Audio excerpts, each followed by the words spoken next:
Om Swastiastu, Bapak dan Ibu guru hebat, perkenalkan, saya Nimadi Sulastri, Kepala TK Mandala Kumara, Denpasar, Bali. Dalam aksi nyata kali ini, saya ingin berbagi pengalaman selama mengikuti pelatihan mandiri pada platform Merdeka Mengajar, mengenai pemahaman tentang Merdeka Belajar. Topik pertama yang saya ikuti adalah pemahaman, gagasan dan prinsip pendidikan berdasarkan Ki Hajar Dewantara. Ada 5 modul Merdeka Belajar. Yang pertama, mengenali dan memahami diri sebagai pendidik. Yang kedua, mendidik dan mengajar. Yang ketiga, mendampingi murid dengan utuh dan menyeluruh. Yang keempat, mendidik dan melatih kecerdasan budi pekerti. Yang kelima, pendidikan yang mengantarkan keselamatan dan kebahagiaan. Baik, mari kita awali dengan modul yang pertama. Mengenali dan memahami diri sebagai pendidik. Di sini kita diminta untuk merefleksikan diri dan peran sebagai pendidik dan mampu memproyeksikan diri menjadi guru apa kita di masa depan. Dalam proses ini kita mempelajari 3 hal. Yang pertama, mengenali diri dan peran seperti apa saya. Mari kita lihat apa yang disampaikan oleh Ki Hajar Dewantara. Bahwa manusia merdeka yaitu manusia yang hidupnya bersandar pada kekuatan sendiri, baik lahir maupun batin, tidak tergantung kepada orang lain. Yang kedua, bagaimana mengenali karakteristik murid dan kebutuhannya.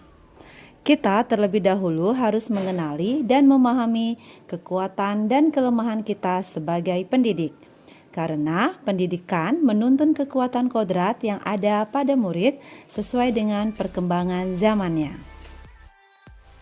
Apa peran saya sebagai guru?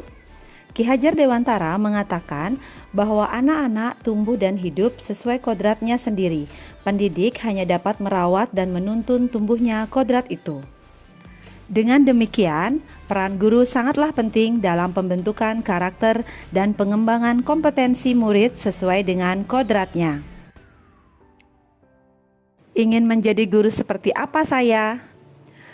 Kita tentu sudah memahami konsep Ing Ngarso Sungtulodo, Ing Madyo Mangunkarso, dan Tut Wuri Handayani. Guru yang maju memiliki konsep dan kerangka berpikir jelas tentang gambaran dirinya yang ideal.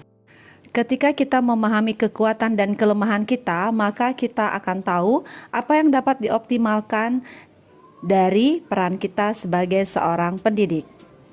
Baik Bapak dan Ibu guru hebat, mari kita lanjutkan pada modul kedua mengenai mendidik dan mengajar.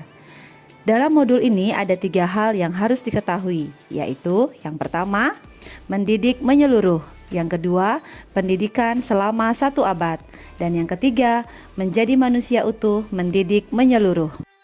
Mengajar adalah cara menyampaikan ilmu atau manfaat bagi hidup peserta didik secara lahir dan batin.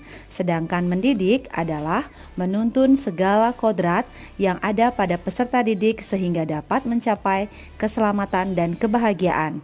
Karena pendidikan tidak hanya sekedar memberikan pengetahuan, tetapi juga melatih keterampilan berpikir dan mengembangkan kecerdasan hidup peserta didik. Mari kita lanjutkan ke pembahasan modul ketiga, yaitu mendampingi murid dengan utuh dan menyeluruh. Ada 2 hal yang dipelajari, yaitu mengenai kodrat murid dan asas Trikon. Mari kita bahas satu persatu. Pertama, bahwa segala perubahan yang terjadi pada murid dihubungkan dengan kodrat keadaan, kodrat alam, dan kodrat zaman. Tugas guru memastikan seluruh dimensi diri dalam kehidupan murid bisa dikenali, digali, dan dikembangkan. Sedangkan asas Trikon terdiri dari kontinuitas, konvergen, dan konsentris. Yang pertama, kontinuitas merupakan pengembangan segala hal yang berkesinambungan dan terus-menerus. Yang kedua, konvergen, mengusahakan terbinanya karakter dunia sebagai kesatuan budaya umat manusia sedunia. dan konsentris, bersikap terbuka tetapi tetap kritis dan selektif terhadap perubahan budaya sekitar. Baik Bapak dan Ibu guru hebat, mari kita lanjutkan pada modul keempat, yaitu mendidik dan melatih kecerdasan budi pekerti. Mari kita bahas apa itu budi pekerti dan teori konvergensi. Menurut pemikiran Ki Hajar Dewantara, budi pekerti terdiri dari dua kata, yaitu budi yang artinya ranah batin yang meliputi trisakti, yaitu cipta, rasa, dan karsa, dan pekerti merupakan ranah lahir yang mewujudkan tenaga, sehingga budi pekerti diartikan sebagai hasil bersatunya pikiran, perasaan, dan kemauan sehingga menimbulkan tenaga. Teori konsep konvergensi dimaksudkan sebagai transformasi pendidikan yang mengarahkan murid untuk dapat berinteraksi dengan budaya lain tanpa kehilangan jati diri. Dan tujuan akhir dari seluruh proses pendidikan yaitu mengantarkan keselamatan dan kebahagiaan murid yang hanya dapat dipenuhi dengan memahami peran guru, di mana murid yang saat ini hidup di era kemajuan mengharuskan guru untuk menjadi pendidik yang adaptif, inovatif, reflektif, kolaboratif, dan berpihak pada murid. Demikianlah pemaparan dari saya mengenai pemahaman tentang Merdeka Belajar. Terima kasih telah menyimak, semoga bermanfaat. Sekian dan terima kasih. Om Santi Santi Santi Om. Setelah menyimak video ini, saya mohon bantuan Bapak dan Ibu guru hebat untuk mengisi link umpan balik yang terdapat pada kolom deskripsi. Terima kasih.